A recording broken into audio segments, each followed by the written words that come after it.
रहमानिर्रहीम।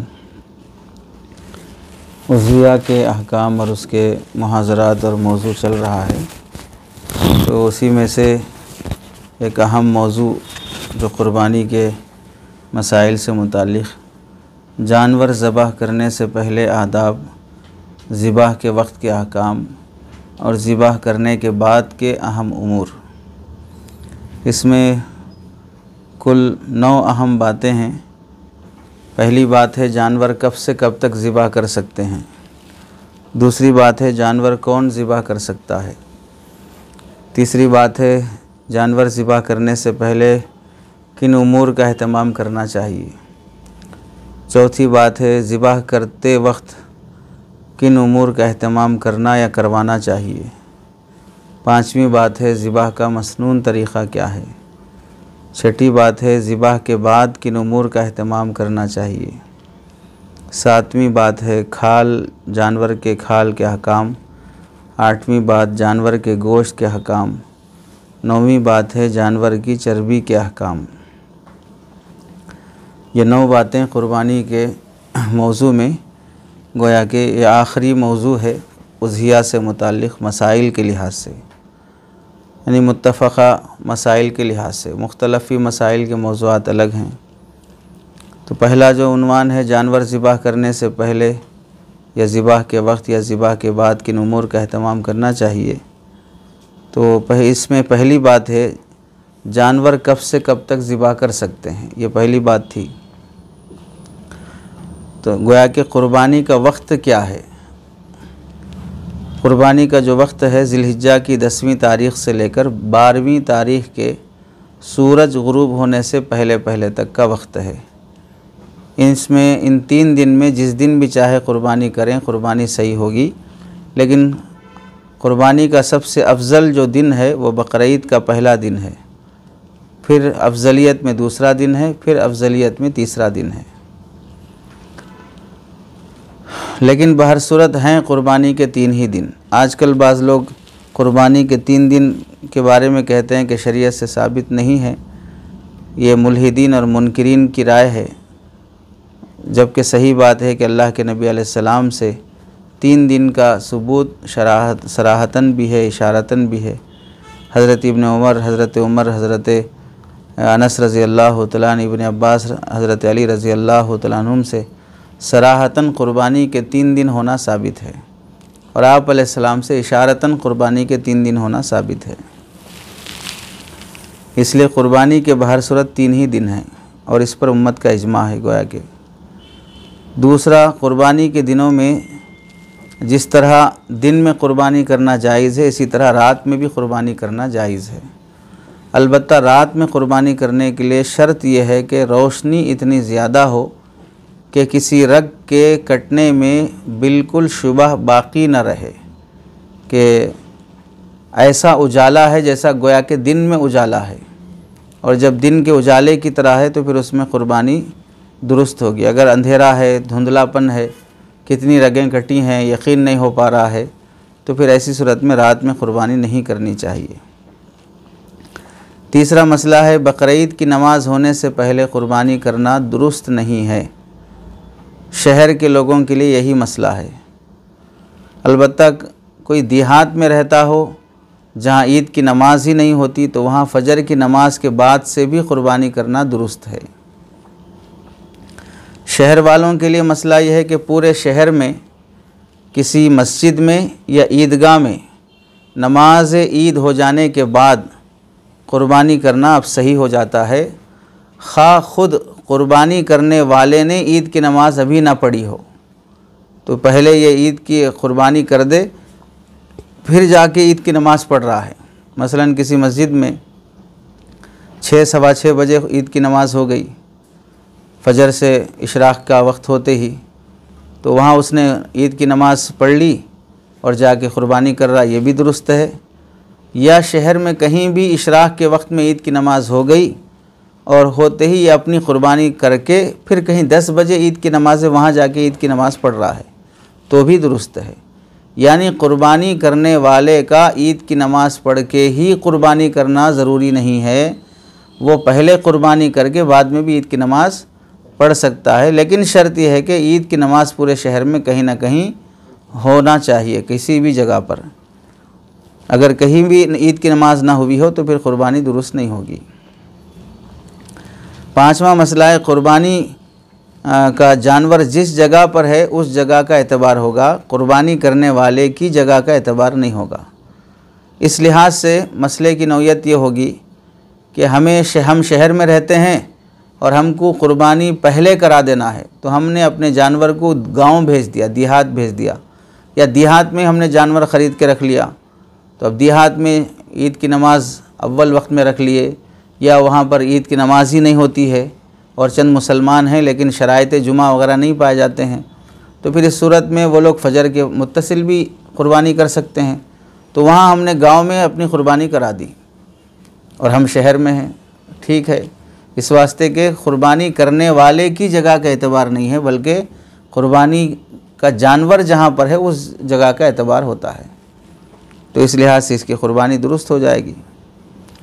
बरखिलाफ़ इसके कि अगर कोई आदमी अपना जानवर देहात का रहने वाला शहर में भेजा और वो ख़ुद देहात में रहता है, वहाँ ईद की नमाज़ नहीं है, लेकिन उसकी क़ुरबानी शहर में हो रही है और जानवर शहर में है, तो यहाँ पर ईद की नमाज़ होने के बाद ही उसकी क़ुरबानी दुरुस्त होगी, उससे पहले दुरुस्त नहीं होगी। छठवां मसला है कि अगर कोई शख्स किसी दूसरे मुल्क में क़ुरबानी कर रहा हो तो वकील और मुवक्किल दोनों के मुल्क में क़ुरबानी के अय्याम होना ज़रूरी है। ये मसला मुख्तलफ़ी है, इस पर मुस्तकिल अलग से मुहाज़रा होगा कि मकान उज़हिया का एतबार है या मकान मुज़ही का एतबार है, किसका एतबार किया जाएगा। इस मसले में फ़िक़्ह अकेडमी का सेमिनार भी हो चुका है और दो तरफ मुख्तलिफ़ आरा हैं, तो दोनों के दलाइल और दोनों के आरा, फिर दारुल उलूम देवबंद का क्या फ़तवा है और सहूलत किस में है, इस पर अलग से इंशाअल्लाह मुहाज़रा किया जाएगा। सातवां मसला है कि किसी पर क़ुरबानी वाजिब थी लेकिन उसने क़ुरबानी नहीं की, तो बाद में क़ुरबानी का जो बड़े जानवर में हिस्सा होता है उस हिस्से के बक़दर रकम सदक़ा करना काफ़ी नहीं होगा, बल्कि एक बकरा या बकरी या भेड़ की कीमत के बराबर कीमत सदक़ा करना वाजिब रहेगा। और अगर जानवर ख़रीद लिया और क़ुरबानी नहीं किया है तो वही जानवर सदक़ा दे देना पड़ेगा, ज़िंदा सही सालिम। आठवां मसला है कि अगर कोई शख्स कई साल क़ुरबानी नहीं किया और वो ज़िम्मे में बाकी थी, तो अब अगर क़ुरबानी कर रहा है तो आज के दिन की कीमत के हिसाब से उसे जानवर की कीमत सदक़ा करना पड़ेगा। इस साल के हिसाब से गुज़िश्ता पूरे 8-10 जानवर ख़रीद कर क़ुरबानी करने से क़ुरबानी अदा नहीं होगी। ये मसला था कि क़ुरबानी का जानवर कब से कब तक ज़िबा कर सकते हैं। दूसरा मसला है जानवर ज़िबा कौन कर सकता है। अब इस मसले में पहली बात यह है कि कसाई जो जानवर ज़िबा करने वाला है या कोई और दूसरा शख्स है, उसका मुसलमान होना ज़रूरी है। अब वो मुसलमान चाहे पाक हो या नापाक हो, नमाज ईद पढ़ चुका हो या ना पढ़ा हो, नाबालिग हो या बालिग हो, बहर सूरत मुसलमान होना चाहिए। नाबालिग बच्चा भी ज़िबा कर सकता है अगर ताकत है, हिम्मत है तो। गैर मुस्लिम से ज़िबा नहीं कराना चाहिए, इससे ज़बिया हलाल नहीं होगा, चाहे कि क़ुरबानी अदा हो। दूसरा मसला है क़ुरबानी कसाई ज़िबा की उजरत कसाई से जो जानवर छीलने काटने के लिए आते हैं, इसमें ज़िबा से पहले उजरत तय कर लेना चाहिए।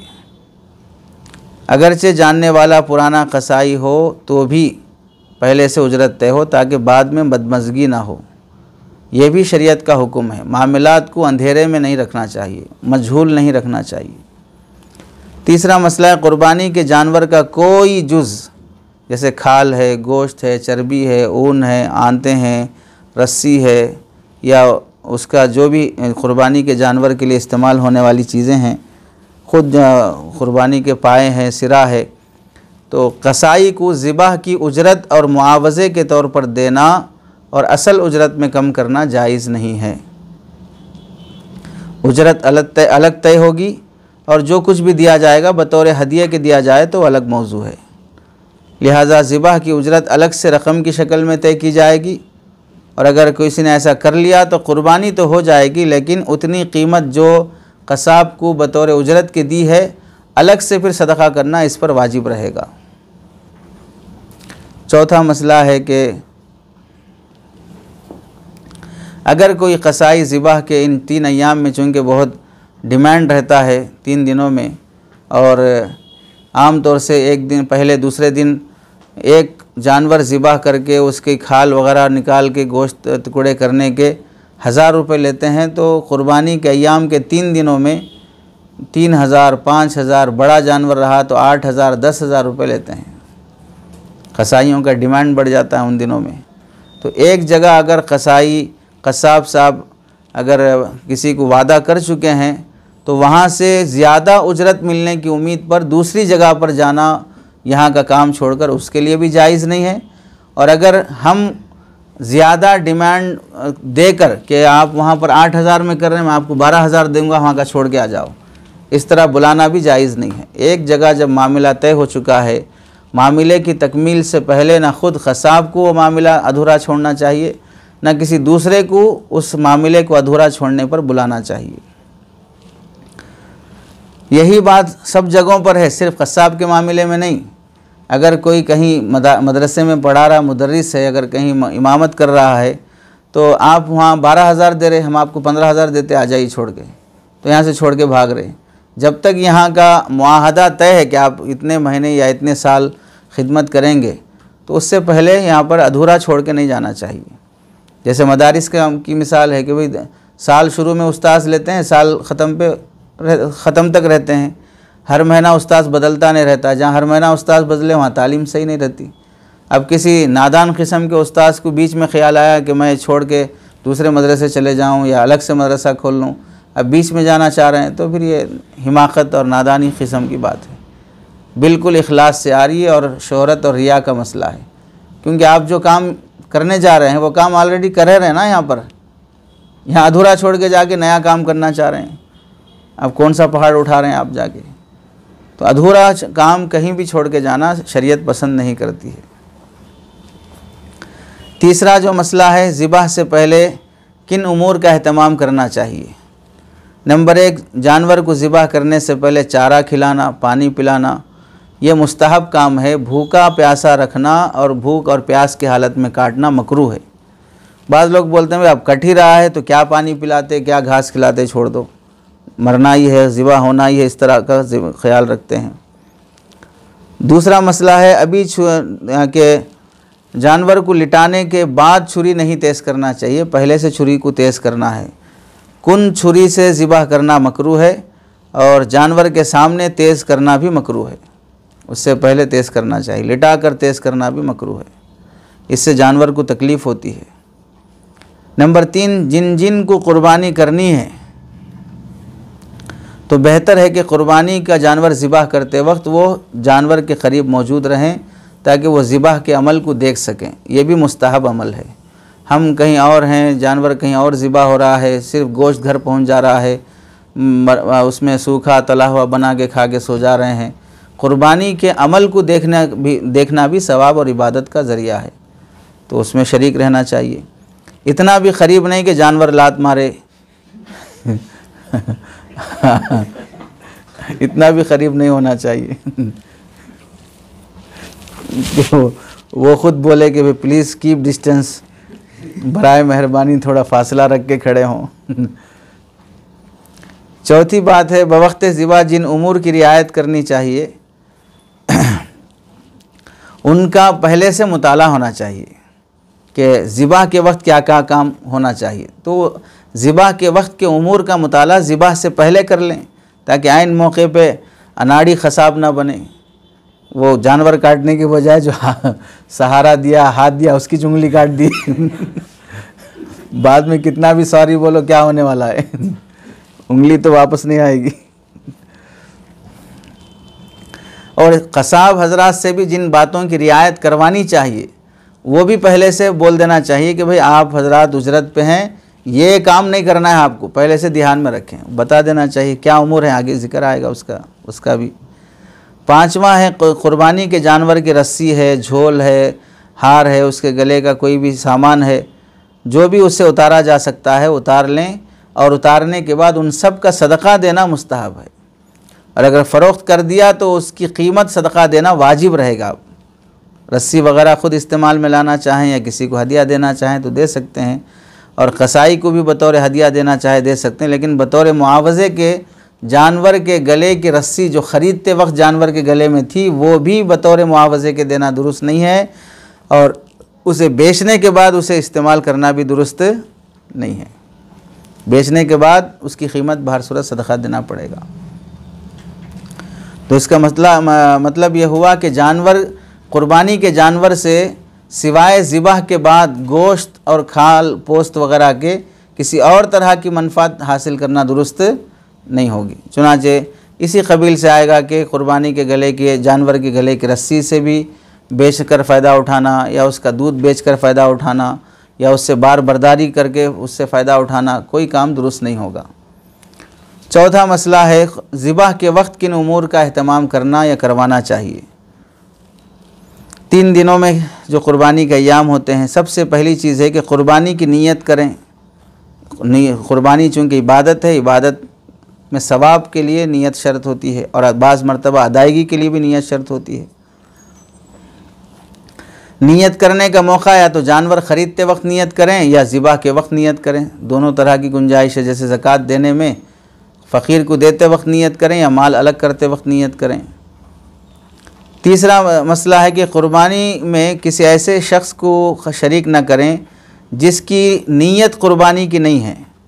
उसकी नीयत क़ुरबानी के अलावा कुछ भी हो, गोश्त की हो, शोहरत की हो, कुछ भी हो, लेकिन क़ुरबानी की नीयत नहीं है, तो अगर 7 शुरका में से कोई एक शरीक भी क़ुरबानी की नीयत के बग़ैर अगर शरीक हो जाएगा, बल्कि जैसे गोश्त की नीयत से आ गया, किसी और नीयत से आ गया, तो सब की क़ुरबानी ख़राब हो जाएगी, किसी की क़ुरबानी दुरुस्त नहीं होगी। और इसमें क़ुरबानी में जिन बातों का लिहाज रखना चाहिए कि अगर ख़ुद जानवर ज़िबा कर सकते हैं तो अपने हाथ से ख़ुद करें, और अगर नहीं कर सकते हैं तो किसी और से करवा लें। तजुर्बा नहीं है, हिम्मत नहीं है तो आगे नहीं बढ़ना चाहिए, नुकसान होता है। बाज़ मरतबा जानवर अधूरा रह जाता है, सही रगें नहीं कटती, आधा काटे हट गए डर के, अब जानवर उठ के खड़ा हो गया जाहिर सी बात है, तो उस मौके पे आदमी की शर्मिंदगी और इज़्ज़त का मसला तो है ही, लेकिन जानवर को तकलीफ़ होगी उस हालत में। तो ज़िबा नहीं कर सकते तो मौजूद रहें बस काफ़ी है। जिसको तजुर्बा है, हिम्मत है, वो ज़िबा करेंगे। चुनांचे अल्लाह के नबी अलैहिस्सलाम क़ुरबानी के वक्त हज़रत फ़ातिमा रज़ी अल्लाह तआला अन्हा से फ़रमाया था कि जानवर के करीब हाज़िर हुआ करो, उससे इस जानवर के खून का ख़तरा गिरने से पहले तो बंदे की मग़फ़िरत हो जाती है। जानवर की क़ुरबानी होते हुए देखना और खुलूस और लिल्लाहियत के साथ देखना, इससे भी इंसान के अंदर एक तरह का खौफ और खशियत पैदा होती है कि अल्लाह के नाम पे कट रहा है, हम अल्लाह के नाम पे झुकने भी तैयार नहीं हैं, सजदे के लिए तैयार नहीं हैं। आदमी को इबरत नसीब होती है। रही बात अगर औरत की क़ुरबानी है, यानी औरत की तरफ से जानवर का हिस्सा या क़ुरबानी का जानवर काटा जा रहा है, औरत की क़ुरबानी से मतलब उसकी क़ुरबानी नहीं है उसकी तरफ से क़ुरबानी की जा रही है, तो वो अगर हाज़िर होती हों क़ुरबानी की जगह पर, तो पर्दे का एहतमाम बहर सूरत ज़रूरी है। गांव देहातों में या शहरों में देखा जाता है कि उन दिनों में औरतें बहुत बेपर्दा हो जाती हैं और आवाज़ें निकाल जानवर कट रहा ये पुकारती रहती हैं। तो इतनी भी ज़्यादा बिरादरी से मोहब्बत नहीं दिखाना चाहिए। पर्दे का एहतमाम हो कि आवाज़ें ना निकलें और चेहरा ना खुले। और अल्लाह ताला किसी भी काम में इन्नल्लाह युहिब्बु अन युत्क़िना फ़ी अम्रिही औ कमा क़ाल, हदीस के जुमले आगे पीछे हैं कि अल्लाह ताला जब बंदे को कोई काम करता हुआ देखते हैं तो उस काम के अंदर इत्क़ान, उस काम के अंदर पुख्तगी पसंद करते हैं, सलीक़ामंदी को अल्लाह पसंद करते हैं। तो इस लिहाज से चाहे जानवर का ज़िबाह करने वाला हो या गोश्त निकालने वाला कस्साब हो, इन सब को ज़िबाह करने में और जानवर की खाल और गोश्त निकालने में खुश उसलूबी का लिहाज रखना चाहिए। बेढंगे तरीक़े से काट रहे हैं, बेढंगे तरीक़े से ज़िबाह कर रहे हैं, ये तरीक़ा अल्लाह ताला को पसंद नहीं है। इसी में से होगा कि वह अच्छी तरह ज़िबा करना, पाकी का लिहाज रखना, जानवर को ज़्यादा तकलीफ़ होने नहीं देना, और जानवर की मौत को जल्द रूह निकल जाए उसका सामान मुहैया करना, तड़पा कर नहीं मारना। तो ये सब चीज़ें उसी में आती हैं। इस लिहाज से जो हज़रात क़स्साब हज़रात से ख़िदमत लेते हैं उनको इन बातों की तरफ तवज्जो दिलाना चाहिए कि एक जानवर को दूसरे जानवर के सामने ज़िबा ना करें, ये मकरूह है इस तरह का अमल। दूसरा, जानवर को गिराने से पहले चाकू तेज़ कर लेना चाहिए। गिराने के बाद या जानवर के सामने चाकू तेज़ करना या कुंद चाकू से ज़िबा करना शरीयत में नापसंदीदा अमल है। आप अलैहिस्सलाम से हदीस मरवी है कि एक शख्स जानवर को गिरा कर उसके बाद छुरी तेज़ करने लगा, यानी सहाबा में से एक सहाबी का वाक़िया है। ये देख कर आप सल्लल्लाहु अलैहि वसल्लम ने फरमाया, तुम बकरे को एक बार नहीं, एक से ज़ायद मरतबा मार रहे हो। उसके सामने ज़िबा करना गोया कि उसे कई बार मारने की तरह है। और तीसरा मसला है कि जानवर को ज़िबा करने की जगह पर सख्ती से घसीट कर ले जाना, ये भी सवाब को कम कर देता है। ख़ास तौर से जब उसे गिराते हैं तो पीछे की टांगों को आगे की तरफ खींच कर ले जाते हैं, तो इस तरह करना मकरूह तहरीमी है। मकरूह में तहरीमी यानी गोया कि नाजायज़ अमल है इस तरह करना। तो मज़बह तक ले जाना का ढंग भी सलीक़े वाला होना चाहिए। चौथा मसला है, जिस वक्त क़स्साब हज़रात जानवर को गिरा रहे हों तो ऐसे मौके पर आवाज़ें कसना, तबसरे करना, और जानवर अगर उस मौके पर गिराने वाले जो क़स्साब हज़रात होते हैं उनको अगर जानवर लात मार दे तो उस पर बाजू खड़े हो के हंसना, खुश होना, ये सब गैर इस्लामी हरकत है। और जानवर ज़िबा करते वक्त सीटी बजाना, तालियां पीटना, ये कुफ़ार की हरकत है, करना नाजायज़ है। इस वक्त तो आदमी पूरे दिल और दिमाग से अल्लाह की तरफ मुतवज्जह होना चाहिए। इस मौके पर अल्लाह ताला दिलों का तक़वा देखते हैं, और क़ुरबानी इबादत है और उसको इबादत के तौर पर अदा करना चाहिए। लहव व लईब के तौर पे, तफरी के तौर पे अदा नहीं करना चाहिए। जानवर को ज़िबा करते वक्त उसकी तस्वीरें बनाना, मूवी वीडियो बनाना, उसके खून की, काटने की, और फिर उससे जानवर ज़िबा हुआ है उसके गर्दन के करीब जाके इस तरह रख के वीडियो बना रहे हैं, तो अगर गलती से ख़ुद कट गए तो फिर क्या होगा। तो ये सब नादानी वाली हरकतें हैं। इससे और फिर इनको वीडियो बनाकर यूट्यूब पर, फेसबुक पर अपलोड करने से गैर मुस्लिमों को भड़काने वाली हरकतें होती हैं। लोग इससे नफ़रत करते हैं, तशद्दुद बढ़ता है, इसकी वजह से सवाब तो गारत हो ही जाता है। जानवर को ज़िबा करने के लिए जब लाते हों तो लाते वक्त या गिराते वक्त, यानी एक है मस्बा से गाड़ी में चढ़ा के लाना, दूसरा है जानवर को उसकी बांधी हुई जगह से ज़िबा करने तक ले जाना। तो ये जो फासला रहता है कम फासला रहता।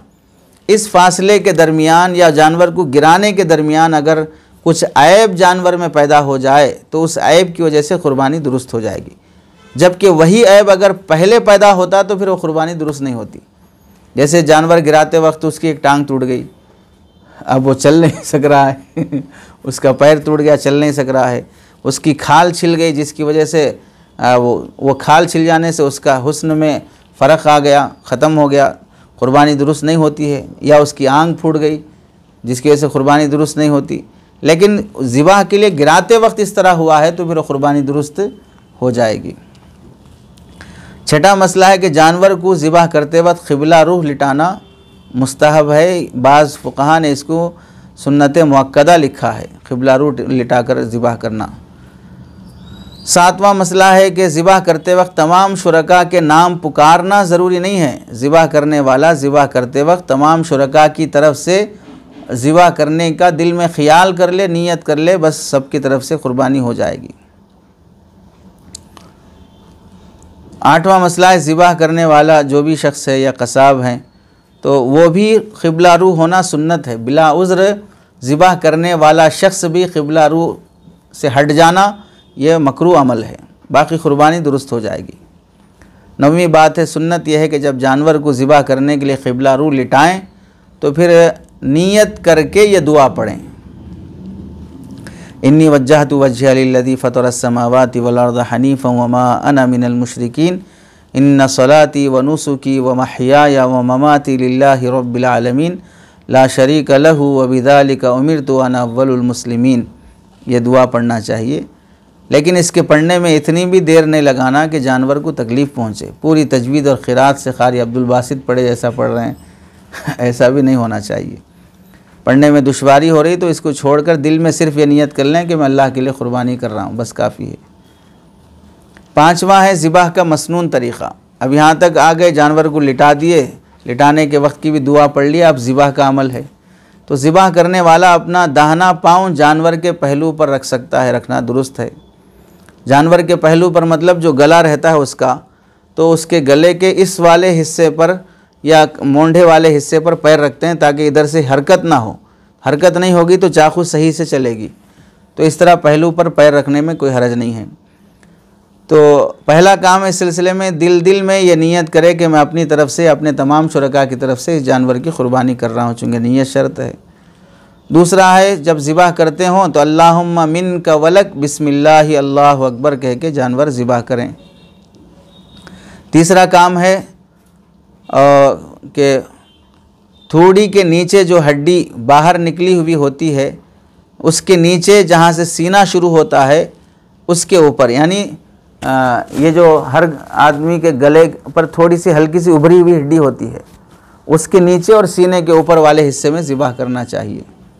ये ज़िबाह करने का महल और जगह है। इन दोनों के दरमियान इस तरह ज़िबाह करे कि गले की चारों रगें कट जाएं।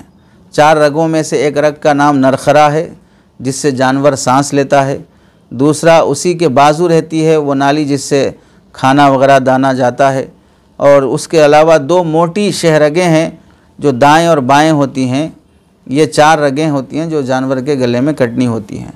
अगर ऊँट है तो नहर किया जाएगा। नहर का तरीक़ा यही है कि उसके पाँव बांधकर जानवर को खड़ा कर दिया जाता है और सीने के बालाई हिस्से के करीब गर्दन के निचले हिस्से में तेज़ छुरी मारकर गर्दन को काट दिया जाता है। गर्दन के रगों को काटा जाता है तो ख़ुद ब खुद खून के फव्वारे निकलना शुरू हो जाते हैं। चूँकि ऊँट को गिराना आसान नहीं है तो इस वास्ते ज़िबाह खड़े खड़े ज़िबाह कर दे सकते हैं। नीयत के सिलसिले में चंद बुनियादी बातें जो जानना है। क़ुरबानी करने वाला अगर सिर्फ़ बिस्मिल्लाह अल्लाहु अकबर कहे तो भी काफ़ी है। अल्लाहुम्मा मिनका वलक छूट गया तो कोई मसला नहीं है। दुआ पढ़ना जो कहा आया है ऊपर, इन्नी वज्जहतु वज्हिया लिल्लज़ी, ये पढ़ना ज़रूरी नहीं है। अगर पढ़ लेता है तो अच्छा है। अलबत्ता क़ुरबानी की नीयत ज़रूरी है और बिस्मिल्लाह अल्लाहु अकबर पढ़ना चाहिए। क़ुरबानी की नीयत से जानवर ख़रीदा और ऐन ज़िबाह के वक्त क़ुरबानी करने वाले की नीयत का ख़्याल नहीं रहा। ख़रीदा तो क़ुरबानी की नीयत से, लेकिन ज़बाह के वक्त नीयत नहीं थी तो भी क़ुरबानी हो जाएगी। एक जगह पर नीयत कर लेना काफ़ी है। और 2 आदमियों ने मिलकर अगर छुरी पकड़ी हो तो दोनों लोगों पर बिस्मिल्लाह पढ़ना वाजिब होगा। अगर दोनों में से किसी एक ने भी बिस्मिल्लाह नहीं पढ़ा तो जानवर हलाल नहीं होगा। समझ रहे? छुरी पर जिस का हाथ है उन सब को तस्मिया वाजिब है। उनमें से एक भी छोड़ दिया बाकी सब पढ़े। 3 लोगों ने छुरी पर हाथ रखा, एक ने बिस्मिल्लाह पढ़ा, 2 ने पढ़ा, तीसरे ने नहीं पढ़ा तो भी जानवर हलाल नहीं होगा। तो इस वास्ते छुरी पर हाथ रखने वालों को एहतमाम करना चाहिए तस्मिये का। अब जब हलाल नहीं होगा तो ना उसका गोश्त खाना जायज़ है और ना उसकी तरफ से क़ुरबानी अदा होगी। अलबत्ता जो लोग हाथ पैर मुंह पकड़ते हैं, क़ुरबानी के जानवर लिटाने में मुआविन हैं, उन सब पर तस्मिया वाजिब नहीं है।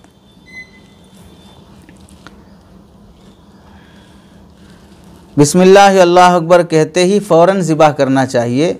तस्मिया और तज़किया दोनों में ज़्यादा फ़स्ल नहीं होना चाहिए। तस्मिया और तज़किया ज़िबाह करने में ज़्यादा फ़स्ल नहीं होना चाहिए।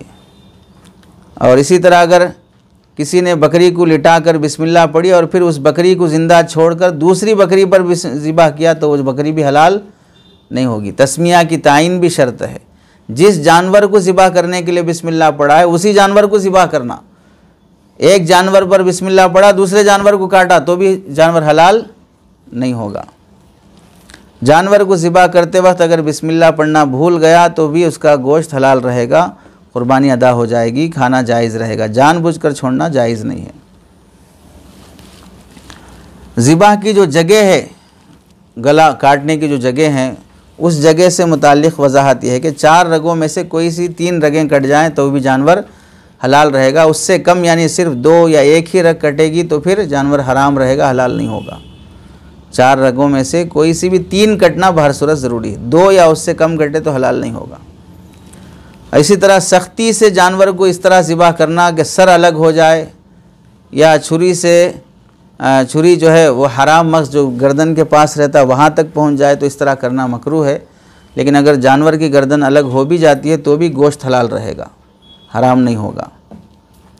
और गर्दन में उभरी हुई जो गांठ नुमा हड्डी होती है, इधर भी पीठ की तरफ से एक हड्डी उभरी हुई रहती है, तो हड्डी के नीचे से ज़िबा करना चाहिए, ताकि किसी ने उसके ऊपर से ज़िबा, हत्ता कि किसी ने उसके ऊपर से ज़िबा कर दिया तो भी उसका ज़िबा हलाल हो जाएगा और 4 रगें जो कटना है वो कट जाती हैं। वो जो गर्दन की तरफ से हड्डी होती है, पीछे जो रीढ़ की हड्डी होती है, उसकी जो इंतहा है वो इधर गर्दन पे ख़त्म होती। तो इधर से अगर देखा जाए तो वो गले की जो उभरी हुई हड्डी होती है वो वहाँ से दोनों का मुआजना रहता हो, तो उसके नीचे से ज़िबा करने में कोई हरज नहीं है।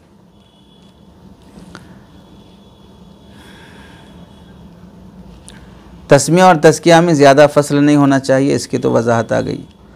छठी जो बात है, ज़िबा करने के बाद किन कामों का एहतमाम करना चाहिए। ज़िबा करने के बाद अपनी इस नेकी और इबादत पर हरगिज़ मुतमईन नहीं होना चाहिए, बल्कि अल्लाह की शान बेनियाज़ी और उसके कहर और जलाल से बराबर डरते रहना चाहिए, कहीं मेरी क़ुरबानी मरदूद ना हो जाए, मेरे मुंह पे मार दी ना जाए। जैसे काबिल और हाबिल की क़ुरबानी में काबिल की क़ुरबानी को मुंह पर मार दी गई थी और कबूल नहीं की गई थी। जब नबियों के औलाद की क़ुरबानी कबूल होने से मरदूद हो जाती है तो हमारी क्या हैसियत है। तो इस वास्ते आप अलैहिस्सलाम ने जो ये आयत सुनाई उम्मत को, वल्लज़ीना युतूना मा आतौ व क़ुलूबुहुम वजिलतुन, वो लोग जो दे सकते हैं देते हैं, उसके बावजूद उनके दिल डरते रहते हैं। तो क़ुरबानी देकर भी आदमी डरता रहे।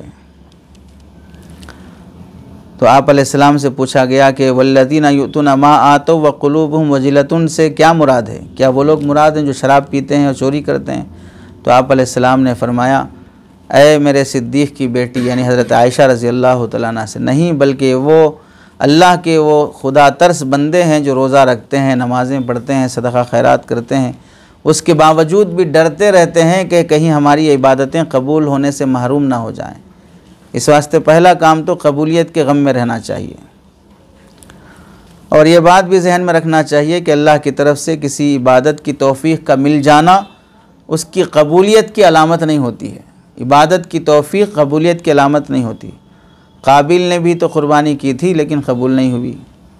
इब्राहीम अलैहिस्सलाम को बावजूद नबी होने के तामीर खाने काबा के वक्त कबूलियत की दुआ मांगने की ज़रूरत पेश आई। रब्बना तक़ब्बल मिन्ना इन्नका अंतस समीउल अलीम।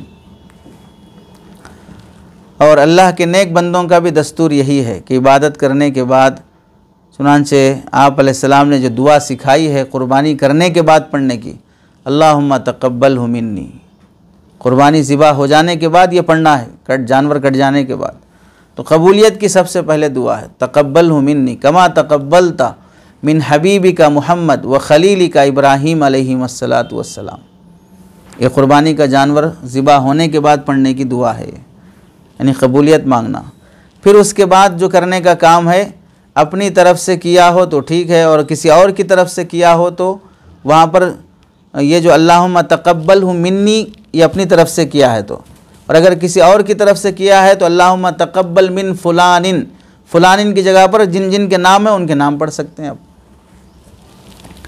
तीसरा काम है क़ुरबानी करने वाले के लिए मुस्तहब और सवाब की बात यही है कि बकरीद की नमाज के बाद क़ुरबानी के बाल नाखून काट ले। अगर उससे पहले भी काट ले तो गुनाह नहीं होगा और ना क़ुरबानी कबूल होने सही होने में कोई खलल पड़ेगा। चौथी बात है कि ज़िंदा जानवर का कोई उज़्व काटना नाजायज़ और हराम है। लिहाजा ज़िबाह के बाद जानवर जब तक ठंडा नहीं हो जाएगा तब तक उसका कोई उज़्व अलग नहीं किया जाएगा।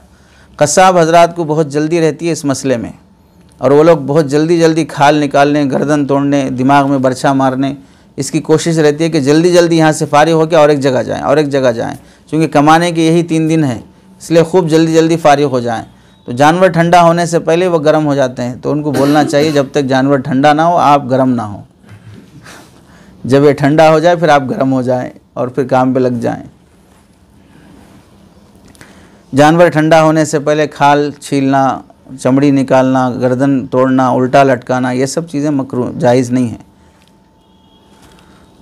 चुनांचे कई फ़ुक़हा ने इस सिलसिले में लिखा है कि ज़ब इख्तियारी के सिलसिले में एक मरतबा हज़रत उमर फ़ारूक़ रज़ी अल्लाह तआला अन्हु से किसी ने शिकायत की कि मदीने के क़स्साब जानवर के ठंडा होने से पहले खाल निकालना शुरू कर देते हैं। तो उस पर हज़रत उमर रज़ी अल्लाह तआला अन्हु ने मदीने में ऐलान फरमाया और ऐलान में लोगों की गलती भी वाज़ेह की और ज़कात शरई की भी निशानदेही की ताकि लोग इस सिलसिले में गफलत न बरतें। और ऐलान के अल्फाज़ क्या थे? अज़्ज़कातु फ़िल हलक़ि वल्लुब्बति लिमन क़दरा वला ताजिलुल अनफुस हत्ता तज़हक़ा, कि पूरी तरह जान निकलने से पहले खाल उतारने में जल्दी ना करो। यह हज़रत उमर रज़ी अल्लाह तआला उस ज़माने में फ़रमाया। हज़रत मुफ्ती रशीद अहमद लुधियानवी रहमतुल्लाह अलैह फरमाते हैं, चूँकि गोश्त में असल हुर्मत है, उसकी हिल्लत में बात शराइत पर मौकूफ़ है उसकी हिल्लत, इसलिए ज़िबाह के वक्त से फ़रोख्त होने तक किसी मुसलमान की निगरानी बहर सूरत ज़रूरी है। छठी बात इस सिलसिले में यह है कि जब जानवर शरई तरीक़े से ज़िबाह कर लिया जाए तो उसका दम निकल जाए यानी ठंडा हो जाए तो अब उसका खाल उतारना जायज़ है। अलबत्ता खाल इस तरह उतारना चाहिए कि खाल में सुराख ना हो जाए या खाल पर गोश्त लगा न रह जाए। खाल पर गोश्त लगा रह जाएगा तो इसराफ़ और फजूल खर्ची है कि गोश्त वेस्ट जाएगा, वो गोश्त कोई खाने वाला नहीं है। खाल में जाने के बाद उसे ऐसे दिबागत दे के फेंक देते, उसको निकाल के फेंक देंगे, इसराफ़ में दाखिल है। और अगर खाल में सुराख पड़ जाए तो ये बेहतियाती है। खाल काम आने वाली चीज़ है, उससे फिर मसनूआत बनती हैं, जरकिन बनती है, बेल्ट बनती है, परस बनती है, बैग बनती है, बहुत सी चीज़ें बनती हैं उससे। तो नशा ऐसा काटना नहीं चाहिए बेतुके तरीक़े से। सातवां मसला है, जानवर ज़िबाह करने के बाद ठंडा होने से पहले उसका सर अलग करना मकरूह है। अगर जानवर ज़िबाह करने के बाद पेट से बच्चा ज़िंदा निकले तो उसको ज़िबाह कर दिया जाए तो उसका खाना हलाल है, और अगर मुर्दा निकले तो उसका इस्तेमाल करना नाजायज़ है, लेकिन ज़िबाह नहीं करना चाहिए। ऐसी गाभन और हामिला गाय या भैंस वगैरह को ज़िबाह नहीं करना चाहिए, मुनासिब नहीं है। और अगर उसको अय्याम क़ुरबानी में ज़िबाह नहीं किया तो क़ुरबानी के अय्याम गुज़रने के बाद जो बच्चा ज़िंदा निकला है उसको सदक़ा कर दिया जाना ज़रूरी है। और अगर सदक़ा नहीं किया और आइंदा साल उस बच्चे की क़ुरबानी की तो वाजिब क़ुरबानी अदा नहीं होगी, क्योंकि गाभन जानवर जब ज़िबाह किया है तो उसका बच्चा भी क़ुरबानी का हिस्सा रहेगा। वो तो अगले साल अगर वो ज़िंदा है तो उसको पूरा ऐसे सदक़ा दे देना ज़रूरी है, उसके ज़िबाह से क़ुरबानी अदा नहीं होगी। और ज़िबाह करने की वजह से कीमत में कमी आई तो फिर उसकी कीमत के बराबर जो कमी आई है वो सदक़ा देना वाजिब रहेगा। और अपनी जगह पर जो दूसरा हर साल की तरह से क़ुरबानी देना वो क़ुरबानी अपनी जगह पर लाजिम रहेगी। ये किस मसले में है? गाभन जानवर को क़ुरबान करने के सिलसिले में। नवीं बात है, ज़िबाह करने के बाद जानवर के जो आलाइश हैं, ओजड़ी है, खून है, घास है, कचरा है, वो रास्ते में इस तरह पड़ा ना छोड़े कि दूसरे मुसलमानों को या आने जाने वालों को किसी भी तरह से तकलीफ़ हो। उसे अच्छी तरह साफ़ सुथरा करने का लिहाज रखना चाहिए। ये भी इस्लाम के आदाब और अहकाम में से है। सिर्फ़ क़ुरबानी कर देना ही कोई सवाब का काम नहीं है, क़ुरबानी करने के साथ साथ लोगों को तकलीफ़ से बचाना भी बहुत बड़ी इबादत है। सातवां मसला है खाल के अहकाम। इसमें पहला मसला, खाल उतारने के बाद उसको महफूज जगह पर रखें। एहतियात न करने की वजह से अगर खाल सड़ गई या कम कीमत की हो गई, ये सब इसराफ़ में दाखिल है, जिससे बचना ज़रूरी है, क्योंकि उस खाल को बेचने से भी कुछ ना कुछ रकम आएगी। अब बाज़ जानवरों ने हाल ये कर दिया है कि खाल की कोई कीमत बाकी नहीं रही। पहले इंडिया से तकरीबन यूँ समझो कि मुसलमानों का एक बड़ा तबक़ा जानवरों के चमड़ों का कारोबारी है। एक बड़ा तबक़ा, करोड़पति थे मुसलमान जानवरों के चमड़ों के कारोबार की वजह से। यहाँ से कच्चा चमड़ा बाहर मुल्कों में एक्सपोर्ट होता था तो लाखों रुपए वो लोग कमाते थे। अब एक शख्स मुल्क में आया है जिसे कहा जाता है कि दीवाना उठा मलिदा कूटा बोले ऐसा, तो बेतुके ऐलानात करते रहता है। तो उसने एक तरह का ऐलान ये भी कर दिया कि इंडिया से कोई चमड़ों का एक्सपोर्ट नहीं होगा। उसके बाद से मुसलमानों को बहुत नुकसान हुआ। कच्चे चमड़े यहाँ से बाहर भेजे नहीं जाते हैं तो उनकी कोई कीमत नहीं रहती। अब आप देख लो कि बकरे का पूरा चमड़ा 10 रुपये में बिक रहा है, क्या हैसियत, जबकि एक वक्त वही था कि बकरे के चमड़े की कीमत 400 रुपये थी। गाय के चमड़े की कीमत 2000 रुपये से 2500 रुपये थी, अब वो 150 रुपये में बिक रहा है। अरे समझे कितना जवाल, कितनी कीमतों में कमी आ गई। और इसका सबसे ज़्यादा नुकसान मुसलमान ताजिरों को हुआ है। दूसरा मसला है कुर्बानी की जो जानवर है, जो लोग उसमें शरीक हों वो खाल में भी अपने अपने हिस्से के बराबर शरीक रहेंगे। किसी एक शरीक को यह खाल बाकी शुरका की इजाज़त के बगैर अपने पास रख लेना या किसी को दे देना जायज़ नहीं होगा। कस्साब हजरात भी कुर्बानी के दिनों में कुर्बानी करते हैं, साथ साथ हिस्से दे देते, कुर्बानी के चमड़े बाकी रहते हैं। वो चमड़ा सदका करना वाजिब रहता है, लेकिन वो चमड़ा बेचकर उसके भी पैसे रख लेते हैं, नाजायज़ अमल है। और ऐसे ही जो भी इज्तिमाई कुर्बानी करते हैं उन सब के लिए यही बात है कि उससे फ़ायदा उठाना जायज़। जो शुरका है, शुरका का हक़ है उसमें। अब वो शुरका माफ़ कर दिया, आपको हदिया दे दिए, क्या किए, वो अलग बात रहेगी, लेकिन वजाहत होनी चाहिए। तीसरा मसला है कुर्बानी करने वाले को कुर्बानी की खाल में 4 किस्म के इख्तियारात रहते हैं। नंबर 1, वो कुर्बानी के जानवर की खाल ख़ुद इस्तेमाल करना चाहे कर सकते। जैसे बकरा है, बकरे की खाल को दबागत दे के अच्छी तरह उसे साफ़ सुथरा करके केमिकल लगा के आप उसे मुसल्ला बना लेना चाहें, बिल्कुल मुसल्ला बना लें, जाए नमाज बना लें। बैठने के लिए गद्दा बनाना चाहें उसे बना लें, उसमें राहत रहती है। बहुत से लोग वो इस्तेमाल इस वास्ते भी करते हैं कि उसमें बैठने से गर्मी नहीं होती और बवासीर की बीमारी नहीं होती है, तो ख़ुद इस्तेमाल कर सकते हैं। नंबर 2, किसी को हदिये के तौर पे देना चाहे दे सकते हैं। नंबर 3, किसी फ़कीर और ग़ुरबा और मसाकिन को देना चाहें दे सकते हैं। नंबर 4, इस नीयत से फ़रोख्त करना कि उसकी जो रकम आई है मैं उसको सदका कर दूंगा, ये भी दुरुस्त है, ये खाल के हकाम है। लेकिन जब ये कुर्बानी की चमड़ों की कीमतें घट गई तो उस मौके पर एक हवा चलाई गई थी कि अब चमड़े ही नहीं बेचेंगे, कुर्बानी के तमाम जानवरों के चमड़ों को दफन कर देंगे, जला देंगे, फलां कर देंगे। ये सब फालतू किस्म की बातें इसराफ़ में दाखिल है। जिस चीज़ की भी मालियत बनाई जा सकती है बनाना चाहिए। खाल ख़ुद इस्तेमाल करने के सिलसिले में क्या तालीमात हैं? जाए नमाज बनाओ, किताबों की जिल्द बनाओ, जैकेट बनाओ, दस्तरखान बनाओ, मोज़े बनाओ, जूता बनाओ, जो चाहे बना सकते हो बनाओ, लेकिन बनाना आए तो ना जो बना सकते हो बनाओ। भून के कच्ची तल के खाना चाहो खाओ। इन चीज़ों को किराए पर लेकिन इन चीज़ों को किराए पर देना जायज़ नहीं। अगर दे दें तो जो किराया मिलेगा उसका सदका करना वाजिब है। यानी उसकी खाल से जो भी बनाएंगे आप इस्तेमाल कर सकते हैं, लेकिन आप उससे पैसा कमा नहीं सकते हैं। दूसरा, कुर्बानी की खाल फ़रोख्त करने के बाद उसकी कीमत अपने इस्तेमाल में लाना भी जायज़ नहीं है, और अगर ऐसा करेगा तो उतनी रकम का सदका करना वाजिब रहेगा, वरना कुर्बानी का सवाब पूरा नहीं मिलेगा। इसलिए कुर्बानी के जानवर की कोई चीज़ बेची नहीं जा सकती है। अगर जानवर का गोश्त भी बेचा तो फिर भी उसकी भी कीमत सदका करना पड़ेगा।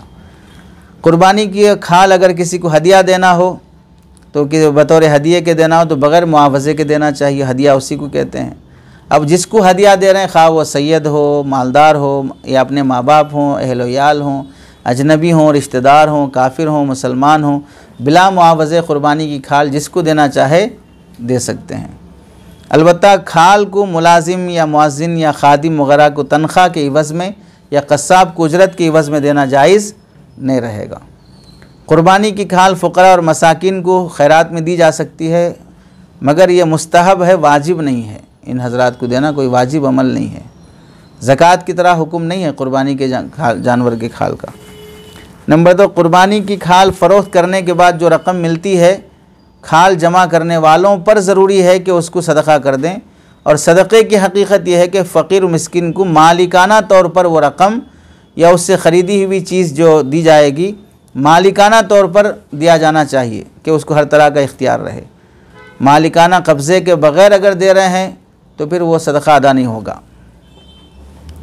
तो इस लिहाज से अगर देखा जाए तो मस्जिद को, मदरसे को, शिफा खाने को, कुएँ को, पुल बनाने को, किसी और रिफाई इदारे को तामीर में ख़र्च करने के लिए क़ुरबानी की खाल देना जायज़ नहीं रहेगा। तो तमलीक की जो शक्ल है वही बात आएगी।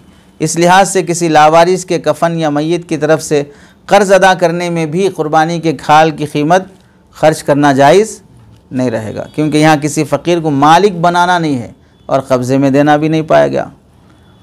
तो इस लिहाज से किसी ऐसे मदरसे या अंजुमन वग़ैरह में देना भी जहाँ गरीबों को मालिकाना तौर पे नहीं दिया जाता, बल्कि मुलाजिमीन की तनख्वाह में या तामीर में और फर्नीचर वग़ैरह के इंतज़ामी मसारिफ़ में ख़र्च कर दिया जाता हो, तो ऐसी जगह पर भी क़ुरबानी के खाल के और रकम जमा करना जायज़ नहीं रहेगा। अलबत्ता किसी ऐसे इदारे में जहाँ गरीब तलबा पढ़ते हैं या दूसरे मिस्किनों को खाना वग़ैरह मुफ्त दिया जाता है, वहाँ सदक़ा देना जायज़ रहेगा। अरे समझे नहीं समझे? लेकिन ये उस वक्त अदा होगा जब वो रकम बेआईनी ही या उससे ख़रीदी हुई चीज़ें मसलन खाना, किताबें, कपड़े वग़ैरह उन गरीब जो भी अहबाब हैं उनको मालिकाना तौर पर दे दिया जाए मुफ्त, तब ये खाल की कीमत अदा होगी। तो गोया कि बेचने के बाद जो रकम आएगी उसका हुक्म ज़कात की तरह हो जाता है। क़ुरबानी की खाल को फ़रोख्त करने के सिलसिले में तफसील है कि वो खाल या तो रुपये पैसे के बदले फ़रोख्त की गई हो या अशिया के बदले फ़रोख्त की गई हो। खाल दे के हम कोई दूसरा सामान लिए, तो क़ुरबानी की खाल अगर रुपये के बदले में फ़रोख्त की गई है तो उसका रुपया और पैसा सदक़ा करना वाजिब है। और सदक़ा सिर्फ़ उन्हीं फ़कीरों और मिस्किनों को दिया जा सकता है जिनको ज़कात दी जा सकती है। जिन लोगों को ज़कात देना जायज़ नहीं, उन्हें क़ुरबानी की खाल की कीमत देना भी जायज़ नहीं होगा। क़ुरबानी की खाल अगर किसी चीज़ के बदले में फ़रोख्त की जा रही है, तो अगर किसी ऐसी चीज़ के बदले में फ़रोख्त की जा रही है जो बाकी रहते हुए इस्तेमाल में नहीं आ सकती, वो चीज़ बाकी रहते हुए इस्तेमाल में नहीं आ सकती, यानी उसे ख़र्च किए बग़ैर उससे कोई फ़ायदा उठाया नहीं जा सकता। मसलन खाने पीने की चीज़ें हैं, यानी क़ुरबानी की खाल दे के आप तेल ले रहे, क़ुरबानी की खाल दे के आप पेट्रोल ले रहे, क़ुरबानी की खाल दे के आप कोई कलर ले रहे, क़ुरबानी की खाल दे के आप सब्ज़ी ले रहे। तो अब इस सूरत में आप सब्ज़ी का, पेट्रोल का इस्तेमाल कैसे करेंगे? आप उसे ख़र्च करे बगैर तो नहीं कर सकते ना, ऐसे रख ले के तो इस्तेमाल में नहीं आती कोई भी चीज़, तो ख़र्च करना ही पड़ेगा। तो अब इन अशिया का भी सदक़ा वाजिब रहेगा। अब ये अशिया भी रुपये पैसे के हुक्म में रहेंगे। तो अब ये जो भी चीज़ें आप लिए, पेट्रोल, सब्ज़ी वगैरह जो इस्तेमाल करना हुआ है तो ख़र्च करना च पड़ता है, तो ये भी फ़ुक़रा और मसाकिन इसके हक़दार रहेंगे, किसी और मसरफ़ में लाना जायज़ नहीं रहेगा। और अगर इन अशिया के बदले में क़ुरबानी की खाल में इन अशिया के बदले में ऐसी चीज़ ली गई जो बाकी रहकर भी इस्तेमाल हो सकती है, जैसे कपड़े हैं, बर्तन है, मेज़ है, कुर्सी है, किताब है, कलम है, तो इन सब अशिया का सदक़ा देना वाजिब नहीं है, बल्कि अब इन अशिया का वही हुक्म है जो खाल का हुक्म है। क्या ख़ुद भी इस्तेमाल कर सकते, किसी और को भी हदिया दे सकते हैं बिला मुआवज़ा, या गरीब को सदक़ा भी दे सकते हैं। तो बेचने के बाद खाल के जो रकम आती है उसकी यह तफसील है। क़ुरबानी के गोश्त के अहकाम। 8वीं बात, क़ुरबानी करने वाले को अपनी क़ुरबानी के गोश्त के मुतालिक इख्तियार है, चाहे सारा गोश्त अपने घर रख ले, या सारा गोश्त खैरात कर दे, या सारा गोश्त दोस्तों और अजीज़ों में तकसीम कर दे। अफजल यह है कि सारे गोश्त के 3 हिस्से कर लें, 1/3 हिस्सा खुद रख ले, 1/3 हिस्सा अपने रिश्तेदारों को हदियतन पहुँचा दे, और 1/3 हिस्सा फ़कीरों और मोहताजों को दे दे। खैरात करने में 1/3 से कम न करें तो बहुत अच्छा है। अब इस 3 हिस्से करने में गोश्त का भी वही हुक्म है, हड्डी का भी वही हुक्म है। गोश्त के हिस्से नहीं करे और हड्डियों के 3 हिस्से करे, ये दुरुस्त नहीं है। अरे समझे? गोश्त तो पूरा रख लिया, हड्डियों में 3 हिस्से करके बांट रहे हैं।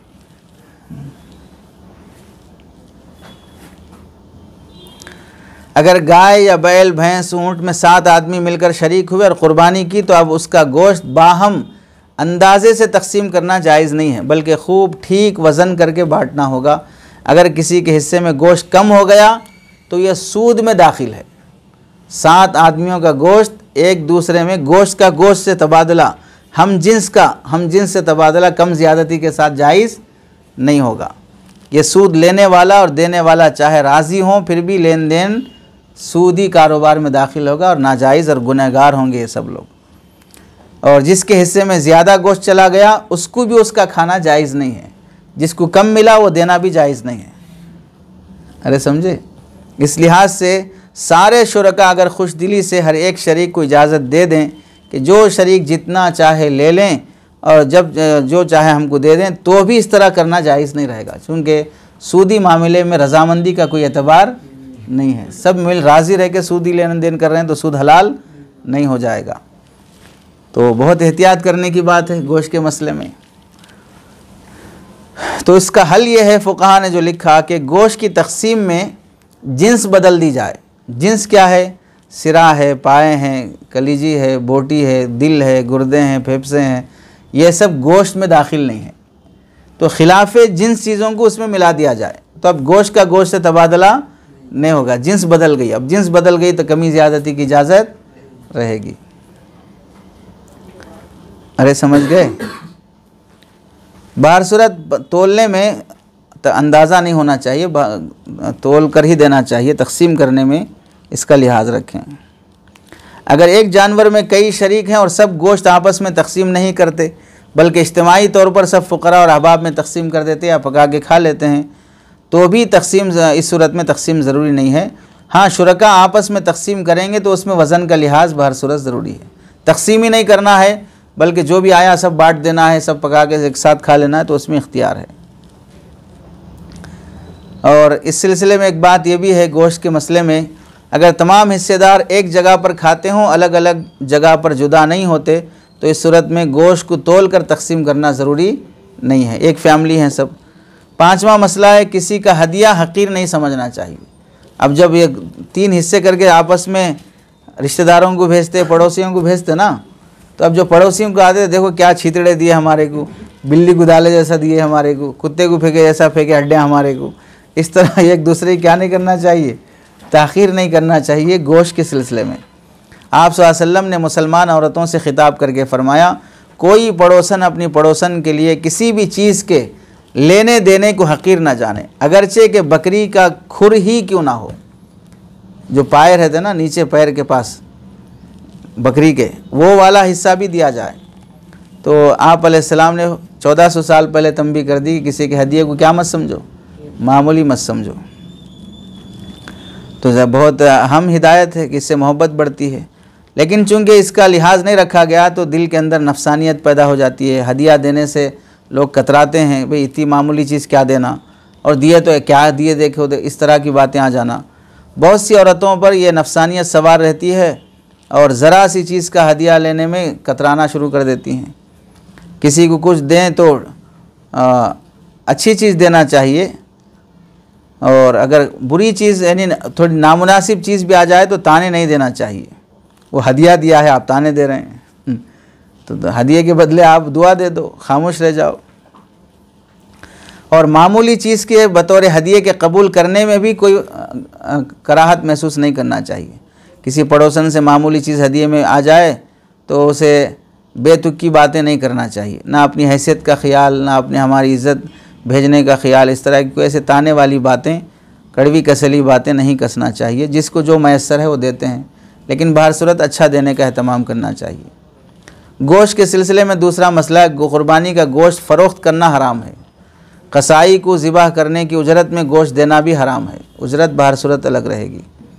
किसी ने गलती से जानबूझकर कुर्बानी का गोश्त बेच दिया तो उतने गोश्त की कीमत सदका करना वाजिब रहेगा, और उसके साथ साथ फिर सच्चे दिल से तौबा करना भी वाजिब रहेगा, क्योंकि बेचना हराम था और हराम काम करके आपने अल्लाह की नाफरमानी की है।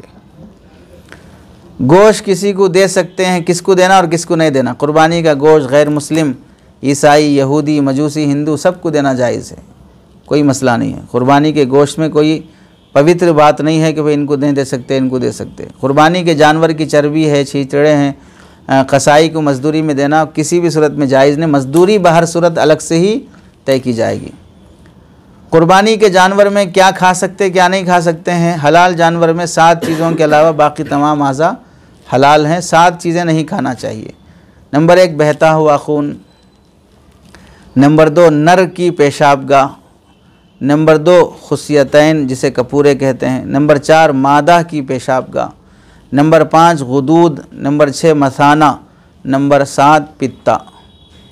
ये 7 चीज़ें लिखी हुई हैं जिसे नहीं खाना चाहिए। इन 7 चीज़ों के अलावा जानवर की ओजड़ी है, आंतें हैं, फेफड़े हैं और खाल, सिर्फ खाल साफ़ करके फ़ी नफ्सी जायज़ है, लेकिन कौन खाता है खाल भी।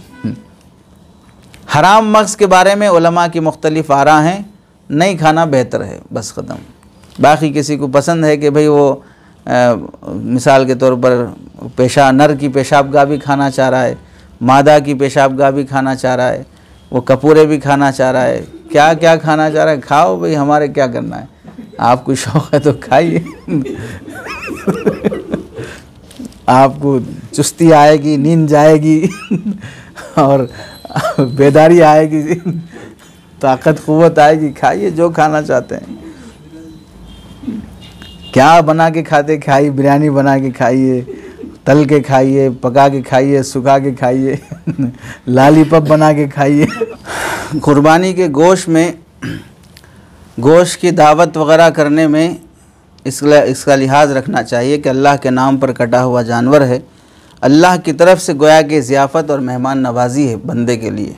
इसी वास्ते उन दिनों में रोज़ा रखना जायज़ नहीं है। कुर्बानी के दिनों में तो ख़ुद भी खाएं, दूसरों को खिलाएं, दावत करें, सब दुरुस्त है, लेकिन ये तक़रीबात मासियत वाली नहीं करना चाहिए। मखलूत तक़रीबात हो रही, गोश्त की कुर्बानी के गोश्त से ऐसी दावतें हो रही जिसमें नमाज़ें ज़ाय हो रही, वीडियो हो रहे, बैंड बाजे हो रहे, उन दावतों को शादी की दावतों की तरह बनाया जा रहा है। ये सब गुनाह की बातें हैं। 9वीं और आखिरी बात कुर्बानी के जानवर के मसाइल में चर्बी के अहकाम। कुर्बानी के जानवर की चर्बी बेचना भी जायज़ नहीं है। अगर कुर्बानी करने वाले ने जानवर की चर्बी फ़रोख्त की तो उसकी हासिल शुदा रकम भी मुस्तहिक़ ज़कात लोगों पर सदका करना वाजिब रहेगा। इज्तिमाई कुर्बानी में काफ़ी चर्बी जमा हो जाती है तो उसका मसरफ़ यह है कि कुर्बानी करने वालों की इजाज़त से फ़रोख्त करके रकम मदरसे के तलबा या किसी भी मुस्तहिक़ फ़ंड में बतौर मिल्कियत के जमा कर देना वाजिब रहेगा। ये कुर्बानी के मुतालिक़ 9 अहम मसाइल थे। यहाँ पर कुर्बानी के अहकाम मुकम्मल होते हैं। अल्लाह हम सब को सही समझ और अमल नसीब फरमाए।